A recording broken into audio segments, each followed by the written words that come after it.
A very good morning, my dear student. Today's date is 3/6/2021, Thursday.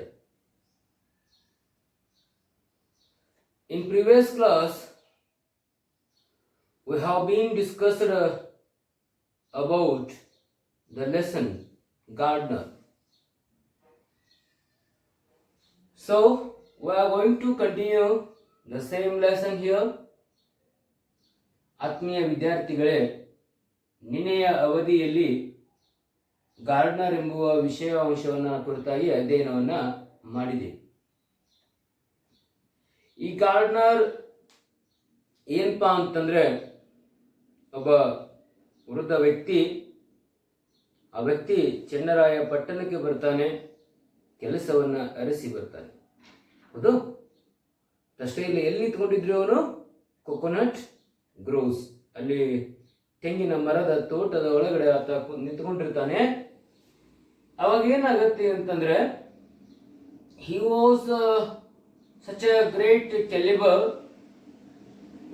Having 3 qualities. ಅವನ ಹತ್ರ 3 ಕ್ವಾಲಿಟಿಗಳಿರ್ತವೆ. ಯಾವ್ಯಾವ್ದ್ರಿ? ಒಂದು ಓವರ್ಸಿಯರ್, labourer and philosopher.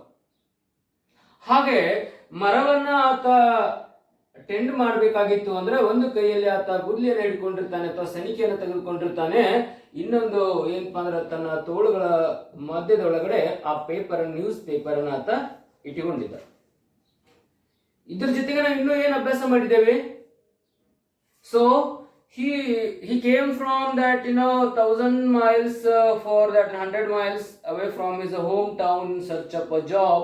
100 ಮೈಲಿಗಳನ್ನ ದಾಟಿ ತನ್ನ ಏನಪ್ಪಾ ಅಂದ್ರೆ ವೃತ್ತಿಗೋಸ್ಕರ ಆತ ಬಂದಿರ್ತಾನೆ. ಆ ಪ್ಲಾಂಟೇಶನ್ ಏನಪ್ಪಾ ಅಂದ್ರೆ ಓನರ್ಗೆ ಇದೇ ರೀತಿಯಾದಂತ ವ್ಯಕ್ತಿ ಬೇಕಾಗಿದ್ದ. ಆ ವ್ಯಕ್ತಿ ಬರ್ತಾನೆ, ಆ ಹೊಲದಲ್ಲಿ ಜಾಯಿನ್ ಆಗ್ತಾನೆ. ಆದ್ರೆ ಹೆಂಡತಿಗೆ ಮಾತ್ರ ಬಹಳಷ್ಟು ಕಳವಳ ಇರ್ತದೆ. ಗೊತ್ತು ನಮ್ಗೆ ಏನ್ ಕಳವಳ ಇತ್ತು ಹೇಳ್ರಿ? ಯಾವ ವಿಷಯದ ಬಗ್ಗೆ ಆತ ಹೆಂಡತಿಗೆ ನೋವು ಇರ್ತದೆ? ಆದಾಯ ಜಾಸ್ತಿ ಆಗತ್ತೆ, ಏನಪ್ಪಾ ಅಂತಂದ್ರೆ ಪ್ರೆಸ್ಟೀಜ್ ಜಾಸ್ತಿ ಆಗ್ತದೆ. But her life was getting out of her hand because her husband developed adultery and umpteen bad habits which cannot be tolerated by the plantation owner's wife. She was in a dilemma. What is that? Is the arrival of the old man to our plantation is good for us or bad to us?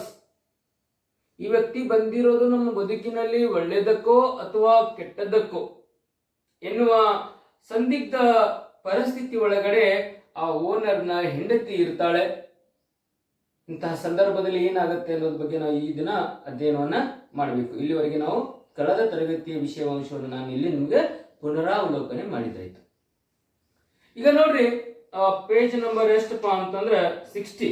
Here is the page number 60. Third main paragraph is here. So I am going to read the lesson. Friends, she was in a fix like this one day. She was in a fix in her mind. Yes, I have to solve this problem. What was that problem? She wanted to came to one finalized word, whether the arrival of the old man is good to our family or not. I have to ask him a question. Otherwise, if I am going to send him to the back to their home, ಆ ವ್ಯಕ್ತಿಯನ್ನು ನಾನು ಮನೆಗಾದರೂ ಕಳಿಸಬಹುದು, ಏನಾದ್ರು ಇಟ್ಕೋಬೇಕೋ ಬೇಡೋ ಎನ್ನುವಂತ ಸಂದಿಗ್ಧ ಸ್ಥಿತಿ ಒಳಗಡೆ ಇರ್ತಾರೆ. ಅದಕ್ಕೆ ಒಂದು ಅದ್ಭುತವಾದಂತ ವಿಚಾರ ಕೊಡಿ ಹೇಳ್ತಾನೆ. When she was in a fix like this, ಈ ವಿಷಯದ ಬಗ್ಗೆ ಅವಳು ಬಹಳಷ್ಟು fix ಆಗಿರ್ತಾಳೆ. She was in a very fix. ಏನಾಗುತ್ತೆ? The old man met her and behaved as though he knew all about her plight. Plight ಅಂದ್ರೆ ಸ್ಥಿತಿ, condition. ಅವಳು ಬರ್ತಾಳೆ. ಬರುವ ಏನಪ್ಪಾ ಅಂತಂದ್ರ ಮುಖವನ್ನ ನೋಡಿದಂತ ಈ ಓಲ್ಡ್ ಮ್ಯಾನು ಅವನಿಗೆ ಗೊತ್ತಾಗುತ್ತೆ ಇವಳು ಯಾವ ವಿಷಯದ ಕುರಿತಾಗಿ ಕೊರಗ್ತಾ ಇದ್ದಾಳೆ ಅಂತ ಹೇಳಿ. ನೋಡಿ, ಯಾಕೆಂದ್ರೆ ಆತನಿಗೆ ಸ್ವಲ್ಪ ಮೈಂಡ್ ರೀಡಿಂಗ್ ಬಗ್ಗೆನೂ ಸ್ವಲ್ಪ ಗೊತ್ತಿತ್ತು ಅಂತಾನೆ ತೆಗೆದುಕೋಬಹುದು. ಯಾಕಂದ್ರೆ ಅಷ್ಟು ಚಾಲಕ್ ಇರುವಂತ ಈ ಓಲ್ಡ್ ಮ್ಯಾನ್. ಯಾಕಂದ್ರೆ 3 ಕ್ವಾಲಿಟೀಸ್ ಅದಾವೆ: ಲೇಬರರ್, ಓವರ್ಸಿಯರ್ ಅಂಡ್ ಫಿಲಾಸಫರ್. ತತ್ವಜ್ಞಾನಿಗಳ ಬಗ್ಗೆ ವಿಚಾರ ಮಾಡುವಂತ ವ್ಯಕ್ತಿ. ಆತ ಅವಳನ್ನ ನೋಡಿದ ಮೇಲೆ he was in a fix that yes, maybe it is her condition like this way. ಅವಳ ಕಂಡೀಷನ್ ಈ ರೀತಿಯಾಗಿರೋದು ಅನ್ನುವಂತಹ ಕಲ್ಪನೆಯಲ್ಲಿ ಆತ ಗೊತ್ತಾಗ್ತದೆ, ತಿಳ್ಕೊಂತಾನೆ. Yes, he was in such a condition. ಅದೇನದು ಕಂಡೀಷನ್ ಆಫ್ ಹರ್ ಪ್ಲೈಟ್ ಹೇಳ್ತಾನೆ. He smiled at her and brought down on offering a tender coconuts from a nearby tree. ಅವಳು ಬಂದ ಮೇಲೆ ನಗ್ತಾನೆ. He gave a smile to her because one smile can change the opponent's that mind. ಒಂದು ನಗು ವೈರಿಯ ಮನಸ್ಸನ್ನು ಸಹ ಬದಲಾವಣೆ ಮಾಡ್ತದೆ. ಯಾಕೆಂದ್ರೆ ಆ ನಗುವಿಗೆ ಅಷ್ಟು ಪವರ್ ಇರ್ತದೆ.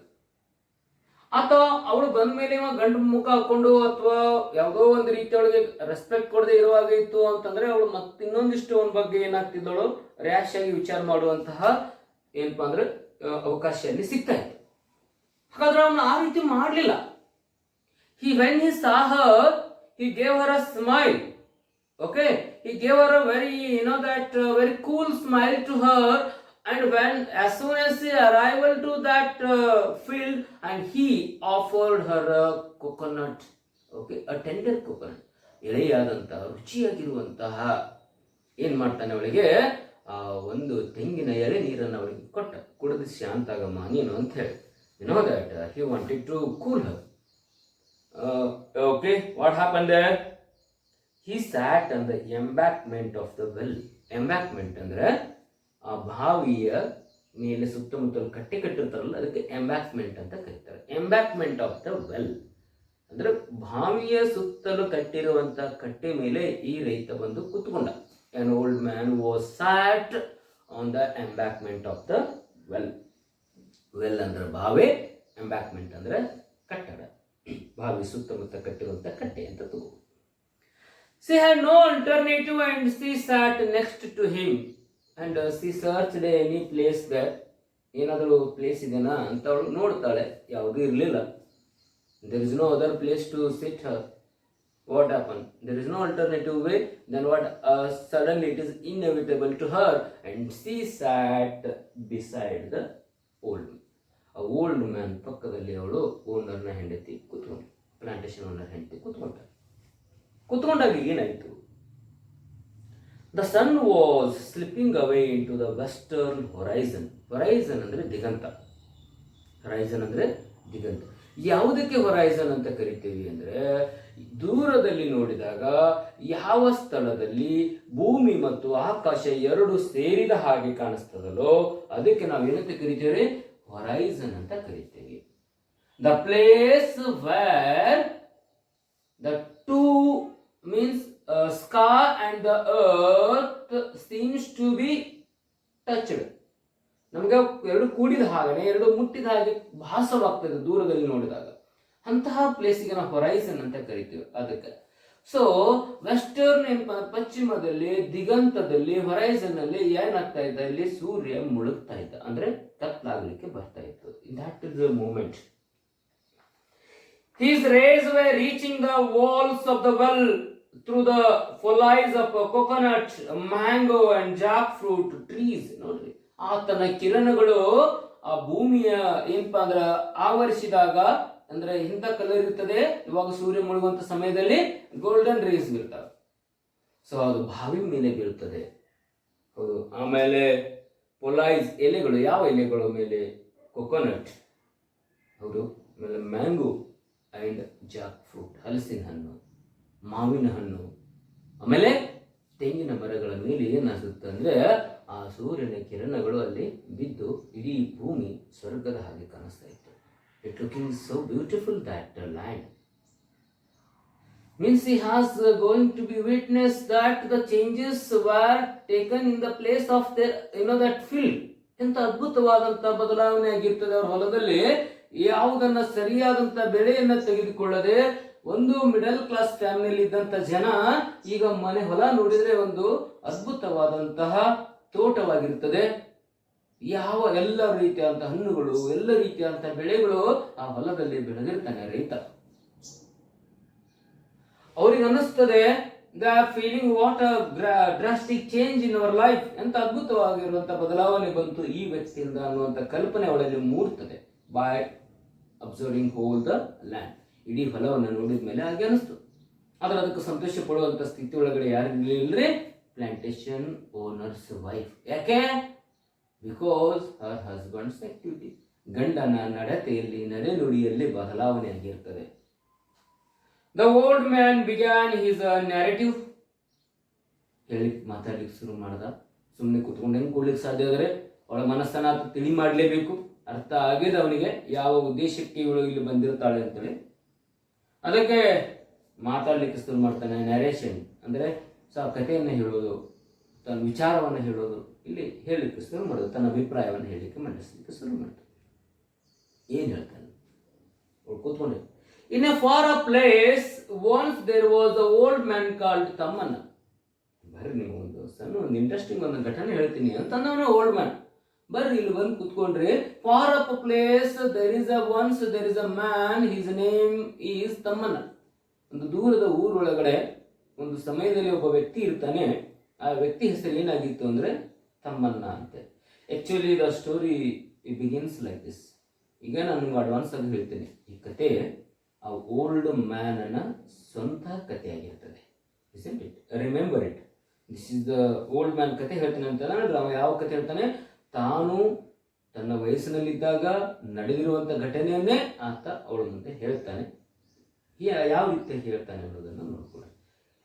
In a far off place once there was an old man. His name is Tamanna. He had everything. ಅವನಿಗೆ ಎಲ್ಲ ಇತ್ತು. ತಮ್ಮನಿಗೆ ಎಲ್ಲ ಇರ್ತದೆ. ಏನೇನು ಇರ್ತದೆ? 10 acres of wetland. 10 ಎಕರೆ ಭೂಮಿ ಇರ್ತದೆ. ವೆಟ್ಲ್ಯಾಂಡ್ ಅಂದ್ರೆ ನೀರಾವರಿ ಪ್ರದೇಶ, ವನಭೂಮಿ ಇರಲಿಲ್ಲ. ಎಂತಹ ಭೂಮಿ ಇತ್ತು? ಒಂದು ನೀರಾವರಿ ಭೂಮಿ ಇರ್ತದೆ. 10 ಎಕರೆದಷ್ಟು ಜಮೀನು ಯಾರ್ದಿರ್ತದೆ ಅಂದ್ರೆ ಇಲ್ಲಿ ತಮ್ಮನಿರ್ತದೆ. A comfortable house. Is having a very comfortable house. ಒಳ್ಳೆ ಮನೆ ಇತ್ತು ಅವನಿಗೆ. People to ready to do his bidding. ಆ ವ್ಯಕ್ತಿ ಹೇಳಿದ್ರೆ ಸಾಕು, ಜನ ಏನ್ ಬೇಕಾದ ಕೆಲಸ ಮಾಡ್ಲಿಕ್ಕೆ ರೆಡಿ ಇರ್ತಾರೆ. ತಮ್ಮನ ಒಂದು ಮಾತು ಹೇಳೇನಂದ್ರೆ ಆಯ್ತು, ರೆಡಿ ಇರ್ತಾರೆ. They are ready to do anything for the sake of the Tamanna. The most important among all his possession was his rival Sangozi. ಇನ್ನು ನಾವು ಹೇಳ್ತಾನೆ, ಇದಕ್ಕಿಂತ ಹೆಚ್ಚಿಗೆ ಏನು ಅಂದ್ರೆ ಆತನ ಅತ್ಯಂತ ದೊಡ್ಡದಾದಂತ ಆಸ್ತಿ ಯಾವುದಾಗಿತ್ತು? ಯಾರಿಗೆ? ತಮ್ಮನಿಗೆ ಅಂತಂದ್ರೆ ತನ್ನ ವೈರಿ. ರೈವಲ್ ಅಂದ್ರೆ ವೈರಿ. ತನ್ನ ವೈರಿ ಯಾರು? ಸಂಗೋಜಿ. ಸಂಗೋಜಿನಿ ಅವನ ಎಲ್ಲರಿಗಿಂತ ದೊಡ್ಡ ಆಸ್ತಿ. ನೋಡ್ರಿ ವೈರತ್ವಕ್ಕೆ ಯಾವ ಮಟ್ಟದಲ್ಲಿ ಹೋಗಿ ನಿಂತಿತ್ತು ಅಂದ್ರೆ ತನ್ನ ಎಲ್ಲ ಪೊಸಿಷನ್ಗೆ, ತನ್ನ ಎಲ್ಲ ಏನಪ್ಪಾ ಅಂತಂದ್ರ ಯಶಸ್ಸಿಗೆ ಹೇಳ್ತಾನೆ, for me all that wealth, ಎಲ್ಲ ಸಂಪತ್ತಕ್ಕಿಂತನೂ ಹೆಚ್ಚಿಗೆ ಯಾರಾಗಿದ್ರು ಅಂದ್ರ ತನ್ನ ವೈರಿಯಾಗಿರುವಂತಹ ಸಂಗೋಜಿ. ನೋಡಿ ಯಾವ ಸ್ಥಾನದಲ್ಲಿ ಇಟ್ಟುಕೊಂಡು ಆತನ ವೈರತ್ವ ಮಾಡ್ತಿದ್ದ ಅಂತ ಗೊತ್ತಾಗುತ್ತೆ ನಿಮಗೆ. Everything for the line is the most important among all his. ಎಲ್ಲದರೊಳಗಡೆ ಬಹಳ ಇಂಪಾರ್ಟೆಂಟ್ ಆಗಿರೋದು ಯಾವುದು? ಪೊಸಿಷನ್. ಅದೇ ಪೊಸಿಷನ್ ಅಂದ್ರೆ ಅಧಿಕಾರ, ಸ್ವಾಯತ್ತತೆ. ಯಾವುದ್ರ ಮೇಲೆ ಸ್ವಾಯತ್ತತೆ ಜಾಸ್ತಿ ಇತ್ತು ಅಂದ್ರೆ was is a rival Sangoji. ತನ್ನ ರೈವಲ್ ಆಗಿರುವಂತಹ ಸಂಗೋಜಿ. ಈ ಪ್ರಶ್ನೆ ಕೇಳಿದ್ದಾರೆ, what was the most important position of Thammanna ಅಂತ ಕೇಳಿದ್ದಾರೆ. ತಮ್ಮಣ್ಣ's most important position was is rival Sangoji. ಯಾವುದ್ರೆ ಅವನ ಮೋಸ್ಟ್ ಪೊಸಿಷನ್ ಯಾವುದು? ಸಂಗೋಜಿ. ಭೂಮಿ ಅಂತ ಬರಿಬೇಡ್ರಿ, ಹೌದಾ? ವೆಟ್ಲ್ಯಾಂಡ್ ಅದ ಫ್ರೆಂಡ್ಸ್ ನೋ.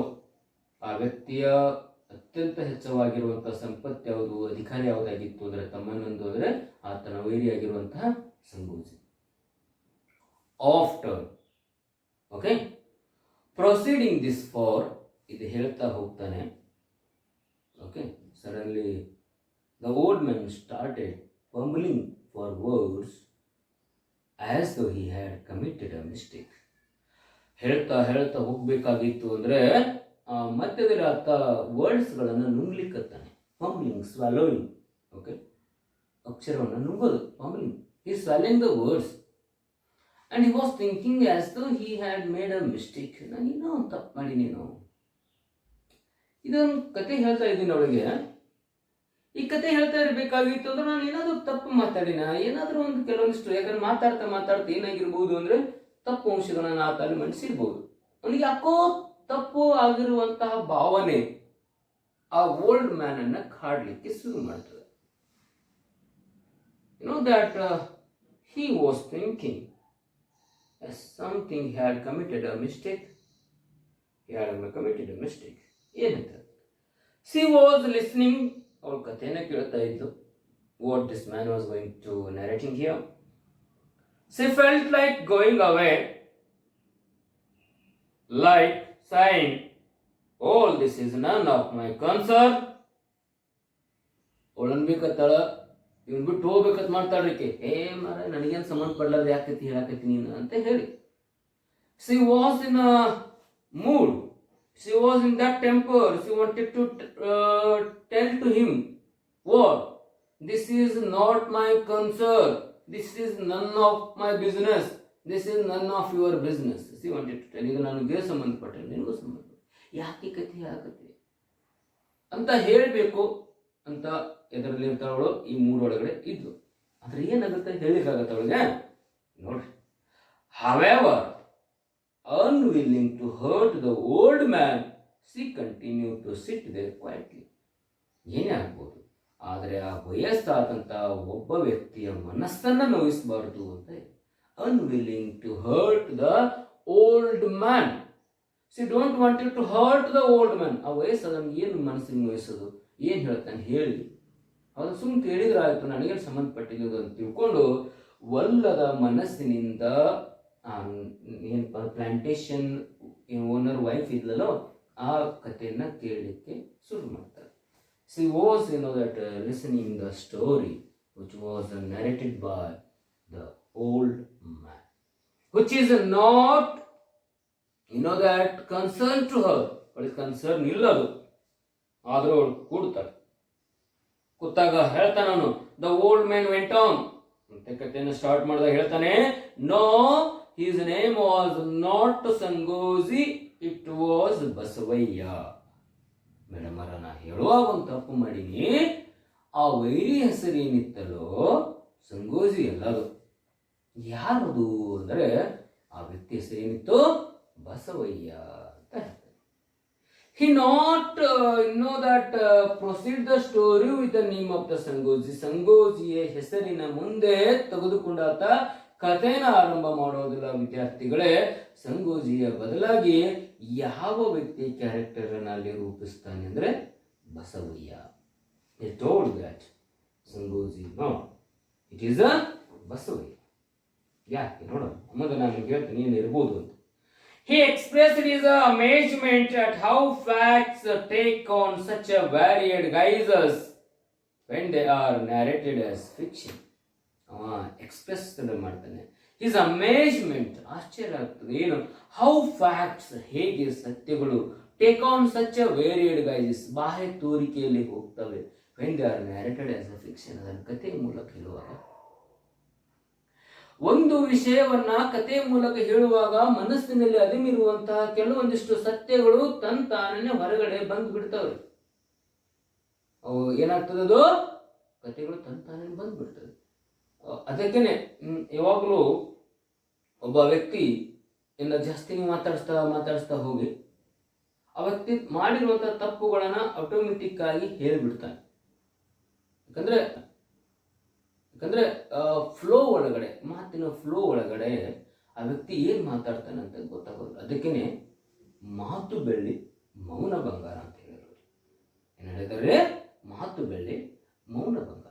ಯಾಕೆ ಇಷ್ಟು ಜಗಳಗಳು, ಯಾಕೆ ಈ ರೀತಿ ವೈಮನಸ್ಸು, ಯಾಕೆ ಮನುಷ್ಯನ ಹತ್ರ ಮೂಡ್ತದೆ? ಇನ್ನೊಬ್ಬ ವ್ಯಕ್ತಿ ಹೇಳಿದ ಮಾತುಗಳನ್ನ ಕೇಳುವುದರ ಮೂಲಕ. ಹೌದು, ಆ ವ್ಯಕ್ತಿ ಜೊತೆ ಬಹಳ ಮಾತಾಡ್ತಾ ಏನಾಗತ್ತೆ ಅಂದ್ರೆ ಆ ವ್ಯಕ್ತಿ ತನ್ನ ಮನಸ್ಸಿನಿಂದ ಅವ ಹೇಳ್ತಾನೆ, ಅವ್ರ ಮನಸ್ಸಿಂದ ಅವ್ರು ಹೇಳ್ತಾರೆ. ಎದಕ್ಕೆ ಇದು ಮನಸ್ಸನ್ನ ಗದ್ದಲ ಮಾಡ್ಕೊಳ್ಬೇಕು? ಅದಕ್ಕೆ Here is there, this man was narrating, started ಮಾಡ್ತಾನೆ, ಕತೆ ಹೇಳಿಕ್ ಶುರು ಮಾಡ್ದ. ಅವ ಅಂತಾನೆ, so I don't want to take this name ಸಂಗೋಜಿ. Instead of ಸಂಗೋಜಿ, he told that Basavayya ಅಂತ ಹೇಳ್ದ. ಮೋಸ್ಟ್ಲಿ ಇದರಲ್ಲಿ ಎರಡು ವಿಚಾರ ಇರಬಹುದು. ಒಂದು, ಸಂಗೋಜಿ ಅಂತಂದ್ರೆ ತನ್ನ ವೈರಿ ಹೆಸರನ್ನ ಆತ ಮರೆತು ಸಂಗೋಜಿಯ ಬದಲಾಗಿ ಬಸವ ಅಂತ ಹೇಳಿರ್ಬೋದು. ಯಾಕಂದ್ರೆ ವಯಸ್ಸಾಗಿರ್ತದೆ. ಒಂದು ಯಾರು ಓಲ್ಡ್ ಮ್ಯಾನ್ ಹೇಳಲಿಕ್ಕೆ ಒಂದು ಕಾರಣ. ಯಾರೇ ಸಂಗೋಜಿ ಬದಲಾಗಿ ಬಸವಯ್ಯ ಯಾಕಂದ ಅಂದ್ರೆ ಅವನಿಗೆ ವಯಸ್ಸಾಗಿತ್ತು. ತನ್ನ ಆ ವ್ಯಕ್ತಿ ಹೆಸರು ಏನು ಅಂತ ಗೊತ್ತಿರ್ಲಿಕ್ಕೆಲ್ಲ ಏನೋ ಹೇಳುವಾಗ ತಪ್ಪಿಯಾಗಿರ್ಬೋದು ಅಂತ ಅನಿಸ್ತದೆ. ಇನ್ನೊಂದು ಏನಿದೆ ಅದು ಸತ್ಯಾಂಶ ಅಂದ್ರೆ ಆ ಬಸವಯ್ಯ ಬೇರೆ ಯಾರು ಅಲ್ಲ, ಅಥವಾ ಸಂಗೋಜಿ ಅಂತ ತಿಳ್ಕೊಂಡಿರ್ತಾನೆ ಅದು ಬೇರೆ ಯಾರು ಆಗಿರಂಗಿಲ್ಲ. ಈ ಓಲ್ಡ್ ಮ್ಯಾನ್ ಅದಾನಲ್ಲೋ, ಈ ಓಲ್ಡ್ ಮ್ಯಾನ್ನ ವೈರಿ ಹೆಸರದು. ಓಲ್ಡ್ ಮ್ಯಾನ್ ತಮ್ಮನ ವೈರಿ ಹೆಸರಿರ್ತದೆ. ಆದ್ರೆ ವೈರಿ ಸತ್ತು ಹೋಗಿರ್ತಾನೆ. ವೈರಿನ ಏನ್ರಲ್ಲಿ ಸತ್ತು ಹೋಗ್ಯಾನ. ಸತ್ತು ಹೋಗಿರುವಂತ ವ್ಯಕ್ತಿ ಹೆಸರನ್ನ ತೆಗೆದುಕೊಳ್ಳೋ ತಪ್ಪಾಗತ್ತೆ ಅಂತ ತಿಳ್ಕೊಂಡು ಇನ್ನೊಂದು ಹೆಸರಿನಿಂದ ಆತ ಕಥೆಯನ್ನು ಆರಂಭ ಮಾಡಿರ್ಬೋದು. Two possibility, just for sake of the knowledge. ಬರೇ ನಾನು ನಿಮಗೆ ಜ್ಞಾನಕ್ಕೋಸ್ಕರ ಮಾತ್ರ ಹೇಳ್ತಾ ಇರೋದು. ಯಾಕೆ ಈ ರೀತಿಯಾಗಿ ಆ ವ್ಯಕ್ತಿ ತನ್ನ ಮಾತುಗಳನ್ನು ನುಂಗಿ ಸಂಗೋಜಿ ಅನ್ನುವಂಥ ಹೆಸರನ್ನ ಜೊತೆ ಪ್ರಸ್ತಾಪ ಮಾಡದೆ ಬಸವಯ್ಯನ ಬಗ್ಗೆ ತೆಗೆದುಕೊಂಡು ಹೋಗ್ತಾನೆ. ಯಾಕಂದ್ರೆ ವೈರಿ ಸತ್ತ ಮೇಲೆ ವೈರತ್ವ ಇರೋದಿಲ್ಲ. ಹೌದು, ಯಾವುದೇ ಒಬ್ಬ ವ್ಯಕ್ತಿ ಸತ್ತ ಮೇಲೆ ಅವನ ಬಗ್ಗೆ ಕೆಟ್ಟದ ಯಾರು ಮಾತಾಡಂಗಿಲ್ಲ. This is our nature that what in our Indian mythology. If any man die, we won't know that says he is a bad character. ಅವನ ಕೆಟ್ಟ ಗುಣಗಳ ಬಗ್ಗೆ ಯಾರು ಮುಂದೆ ಮಾತಾಡಕ್ ಹೋಗಲ್ಲ. ಅಂತ ವ್ಯಕ್ತಿ ಸರಿ ಚಲೋ ಇದ್ದ ಅಂತಾನೆ ಅಂತಾರೆ. ಪಾಪ ಒಳ್ಳೆ ಮನುಷ್ಯ ಸತ್ತ ಅಷ್ಟೇ. ಬಟ್ ಆದ್ರೆ ಸುಮಾರಿದ್ರಿ ಸತ್ತು ಚಲೋ ಆತು, ಹಂಗದಾನ ಹಿಂಗಿದ್ದ ಅಂತ ತಿಳ್ಕೊಂಡು ಎಲ್ಲರ ಮುಂದ್ರು ಯಾರು ಜಾಸ್ತಿ ಸತ್ತ ವ್ಯಕ್ತಿ ಬಗ್ಗೆ ಹೇಳಿಕ್ ಹೋಗಿ. ಯಾಕಂದ್ರೆ ಆ ವ್ಯಕ್ತಿನೇ ಭೂಮಿ ಮೇಲೆ ಇರ್ಲಿಲ್ಲ ಅಂದ್ರೆ ಆ ವ್ಯಕ್ತಿ ಬಗ್ಗೆ ಮಾತಾಡಿ ಏನು ಉಪಯೋಗ? What is the use of to talking with that person who was not in presence on this earth? ಭೂಮಿ ಮೇಲೆ ಜೀವಂತ ಇಲ್ಲ ಅಂದ್ರೆ ಸತ್ಯ ವ್ಯಕ್ತಿ ಬಗ್ಗೆ ಎಷ್ಟು ಮಾತಾಡಿದ್ರು ಏನು? ಅವನನ್ನು ಹೊಗಳಿದ್ರು ಏನು, ತೆಗಳಿದ್ರು ಏನು? ಹೌದು, ಈ ರೀತಿಯಾದಂತಹ ಕಂಡೀಷನ್ ಒಳಗಡೆ ಇರ್ತದೆ. ಹೆಸರನ್ನ ಚೇಂಜ್ ಮಾಡೋದು. ಅವ್ನು ಹೇಳ್ತಾನೆ ಲೆಟ್ ದಟ್ ಬಿ, ಹೋಗ್ಲಿ ಬಿಡ್ರಿ ಅನ್ನೋ ಏನೇ ಇರಲಿ, ಸಂಗೋಜಿ ಅವ್ರ ಬಸವಯ್ಯ ಲೆಟ್ ದಟ್ ಬಿಟ್ಬಿಡ್ರಿ. ಲೆಟ್ ಅಸ್ ಅಜ್ಯೂಮ್, ಊಹಿಸ್ಕೊಳ್ಳೋಣ. ಅಜ್ಯೂಮ್ ಅಂದ್ರೆ ಕಲ್ಪಿಸು. He's name was Basavayya. Madam just assume that he's name was Basavayya. ನೀವು ಬರೇ ಅವನಷ್ಟೇ ಕಲ್ಪನೆ ಮಾಡ್ಕೊಳ್ರಿ, ನೆನಪಿಸ್ಕೊಳ್ರಿ. ಏನು ಅವನ ಹೆಸರು ಕೇವಲ ಬಸವಯ್ಯ ಅದ. He was Tammanna's rival. ಇಷ್ಟೇ ಕಥೆಗಳು. ಬಸವಯ್ಯ ವ್ಯಕ್ತಿ ಹೆಸರು, ಅವನ ವೈರಿ ಯಾರು? ತಮ್ಮ. ಇಷ್ಟೇ. Let us assume his name was Basavayya and he was ತಮ್ಮಣ್ಣ's rival. ಆ ವ್ಯಕ್ತಿ ಬಸವಯ್ಯ ಅದನ. ಬಸವಯ್ಯ ಯಾರು ಅಂದ್ರೆ ತಮ್ಮಣ್ಣನ ವೈರಿ. ಇಷ್ಟು ನೆನಪಿಟ್ರೆ ಸಾಕು. ಹೆಂಗದ ಕಥೆ? If Tamanna bought 4 more acres adjacent to his land, Basavaya also followed suit. ಹೆಂಗಾಗ್ತಿತ್ತು ಅಂದ್ರೆ ತಮ್ಮನ್ನ ತನ್ನ ಹೊಲಕ್ಕೆ ಹತ್ತಿ 4 ಎಕರೆ ಜಮೀನನ್ನ ತೆಗೆದುಕೊಂಡ್ರೆ ಬಸವಯ್ಯನ ಸಹ ಏನ್ ಮಾಡ್ತಾ ಇದ್ರೆ ತಾನು 4 ಎಕರೆ ಜಮೀನನ್ನ ಖರೀದಿ ಮಾಡ್ತಾ ಇದ್ದ. If Tamanna bought 4 acres of land, then Basavaya follows the same. ನಾನು ಖರೀದಿ ಮಾಡ್ತೇನೆ. ತಮ್ಮನ್ನ ಖರೀದಿ ಮಾಡೋಣ, ಓಕೆ ನಾನು ಖರೀದಿ ಮಾಡ್ತೇನೆ. ಹಂಗೆ ಇಬ್ಬರು ಏನಪ್ಪಾ ಅಂದ್ರೆ ಕಾಂಪಿಟೇಷನ್ ಇರ್ತದೆ ಮೊದಲಿಗೆ. ನೋಡಿ, if one had 10 friends, the other acquired 15 admirers. ಒಬ್ಬ 10 ಸ್ನೇಹಿತರನ್ನ ಗಳಿಸಿದ್ರೆ ಇನ್ನೊಬ್ಬ 15 ಜನರ ಜೊತೆ ತನ್ನ ಫಾಲೋವರ್ ಜೊತೆ ಹೋಗ್ತಾ ಇದ್ದ. ಹೊಗಳುವಂತ ವ್ಯಕ್ತಿಗಳು ಸ್ನೇಹಿತರ ಜೊತೆ ಯಾವ ವ್ಯಕ್ತಿ ಇರ್ತಿದ್ದ. ಒಬ್ರಿಗಿಂತ ಒಬ್ರು ಜಾಸ್ತಿ ಎನ್ನುವಂತ ಏನಪ್ಪಾ ಅಂದ್ರೆ ಮನಸ್ಥಿತಿ ಒಳಗಡೆ ತಮ್ಮನ್ನ ಮತ್ತು ಬಸವಯ್ಯ ಆ ಹಳ್ಳಿ ಒಳಗಡೆ ಇರ್ತಾರೆ.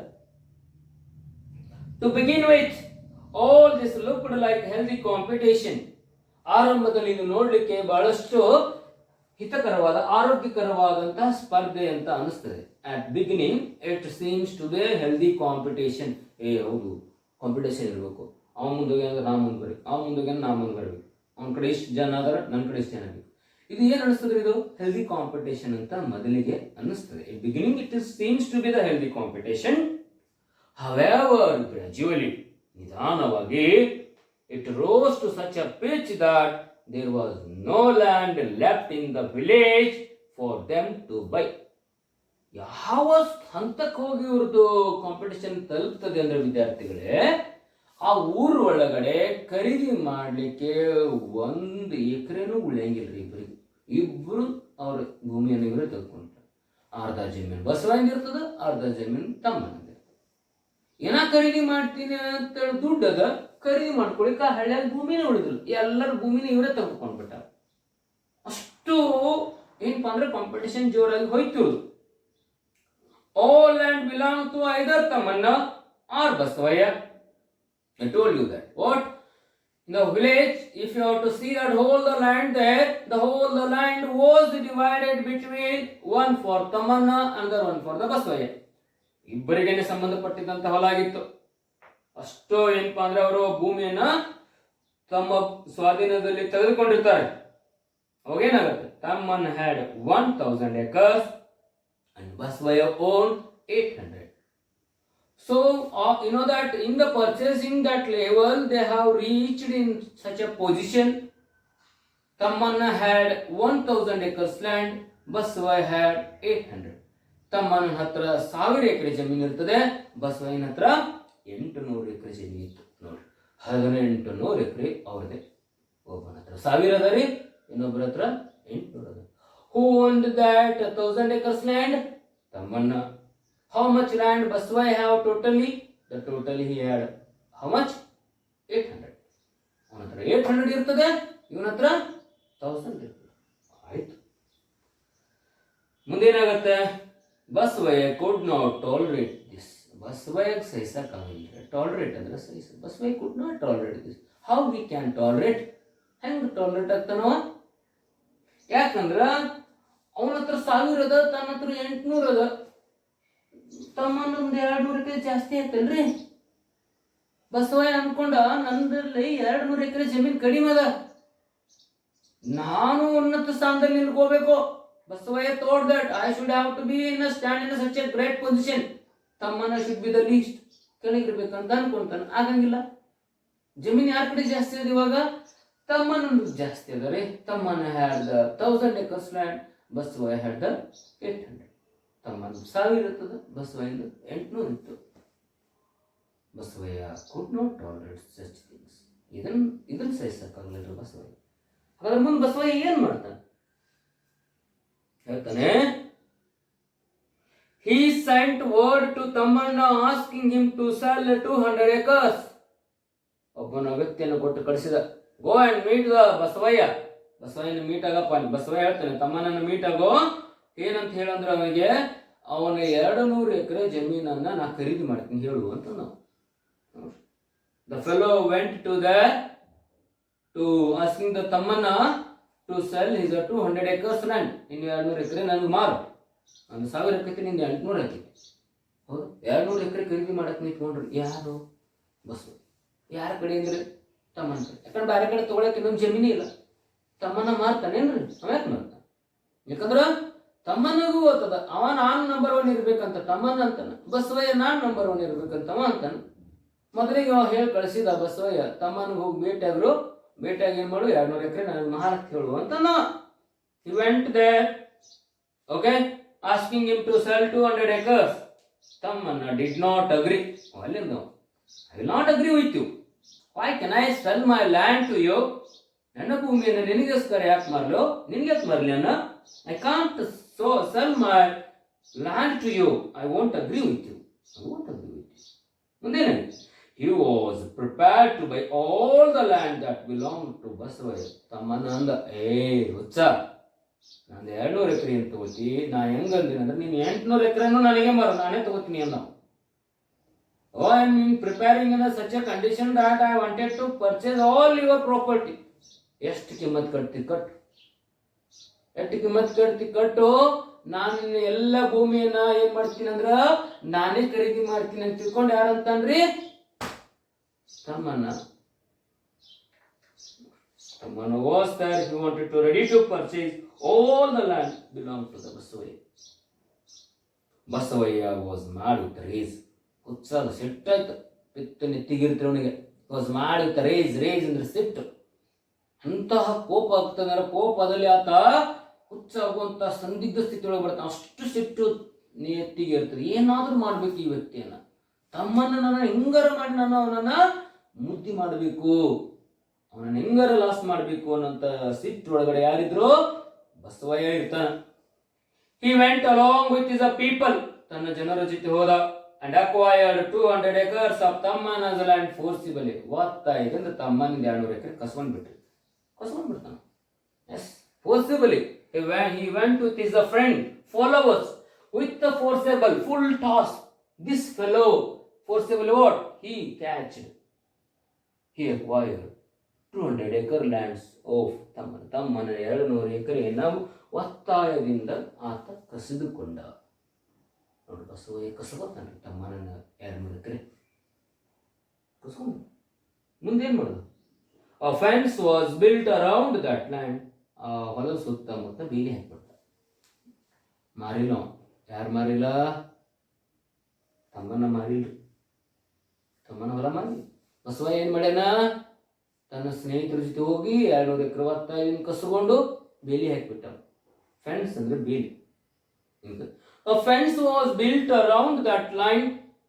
ಆ ತಂತಿಯ ಬೇಲಿಯನ್ನ ತನ್ನ ಭೂಮಿಯ ಸುತ್ತಮುತ್ತಲು ಏನ್ ಮಾಡ್ತಾನಂದ್ರೆ ಆತ ಬೇಲಿಯನ್ನ ಹಾಕ್ಬಿಟ್ಟ. ಇದು ನಂದು ಲ್ಯಾಂಡ್ ಅಂತ ಹೇಳ್ತಾನೆ. ಅವಾಗ ಏನಾಗುತ್ತೆ? ತಮ್ಮನ್ನ could not tolerate this invasion. ಇಂಥ ಅತಿಕ್ರಮದಿಂದ ತೆಗೆದುಕೊಂಡಿರುವಂತಹ ನಿರ್ಧಾರವನ್ನ, ಕಸಿದುಕೊಂಡಂತ ಭೂಮಿಯನ್ನು ಕಸಿಕೊಂಡಿರ್ತಾನ ಆ ವ್ಯಕ್ತಿಯ ಬಗ್ಗೆ ಆತ ಟಾಲರೇಟ್ ಮಾಡಿ ಸಹಿಸಿಕೊಳ್ಳಿಲ್ಲ. He could not tolerate this invasion was done by the Basavayya. Basavayya ಮಾಡಿರುವಂತ ಈ ಕೃತ್ಯವನ್ನ ತಮ್ಮನ್ನ ಏನ್ ಮಾಡ್ಲಿಲ್ರಿ? ಯಾವತ್ತು ಸಹಿಸಿಕೊಳ್ಳಿಕ್ಕೆ ಸಾಧ್ಯನೇ ಆಗಂಗಿಲ್ಲ ಅವನಿಗೆ. ಹೆಂಗ ಸಹಿಸ್ಕೊತಾನ್ರಿ ಅವನು? 200 ಎಕರೆಯನ್ನ ಆತ ಪ್ರೀತಿಯಿಂದ ಮಾರಿದಲ್ಲ, ದಾನದಿಂದ ಕೊಟ್ಟಿರೋದಲ್ಲ. ಆ 200 ಎಕರೆಯನ್ನ ಬಸವಯ್ಯ ಈತನ ಮೇಲೆ ಹಲ್ಲೆ ಮಾಡಿ ಅಥವಾ ಏನಾದ್ರು ಮಾಡಿ ಒತ್ತಾಯದಿಂದ 200 ಎಕರೆಯನ್ನ ಆತ ಕಸ್ಕೊಂಡ್ಬಿಟ್ಟ. ಯಾಕಂದ್ರೆ ತಮ್ಮನ ಹತ್ರ ಅಷ್ಟು ರೌಡಿಗಳು ಇರ್ತಾರೋ ಅಥವಾ ಜನ ಇದ್ರು ಅಂತ ತಗೊಳ್ರಿ. ಬಸವಯ್ಯ ಪಾಪ ಹೆಲ್ಪ್ಲೆಸ್ ಆಗ್ತಾನೆ. 200 ಎಕರೆ ಕಸ್ಕೊಂಡ್ರು. ತಮ್ಮನ್ನ ಹೋಯ್ತು, ತಮ್ಮನ್ನ ಲ್ಯಾಂಡ್ ಹೋಗ್ತದೆ. ಬಸವಯ್ಯ ಕಸ್ಕೊಂಡ್ ಬಿಡ್ತಾನೆ. ತಮ್ಮನ್ನ ಏನ್ ಮಾಡಿ?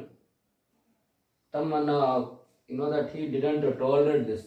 ಟಾಲರೇಟ್ ಮಾಡ್ಲಿಕ್ಕೆ ಆಗಲಿಲ್ಲ. ಹೆಂಗಾರ ಮಾಡೋನಿನ್ನ ಅಂತ ತಿಳ್ಕೊಂಡು ತಮ್ಮನ್ನ ಒಂದು ಗಾಢವಾದಂತ ವಿಚಾರದಲ್ಲಿ ತೊಡಗ್ತಾನೆ. ಭೂಮಿಯನ್ನು ಕಸಿದುಕೊಂಡಂತ ಬಸವಯ್ಯ ಏನ್ ಮಾಡ್ತಾನ?